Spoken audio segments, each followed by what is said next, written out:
Hello and good evening. It's Juhana here.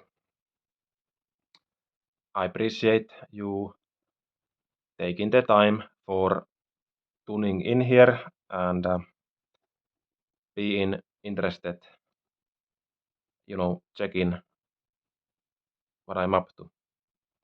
So I'm hoping you can get something out of this video.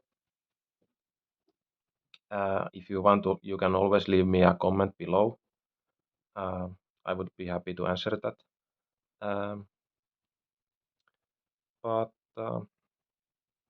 basically, just wanted to show you guys what I experienced earlier today with my Flowmeter. And that is, I got thinking about how sensitive this tool really is. And I mean, it is sensitive.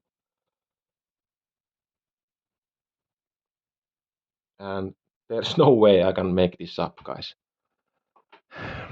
Look at this.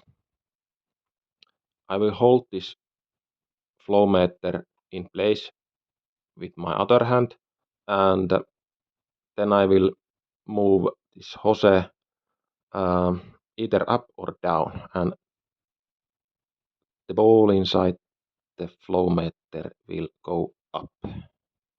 Okay.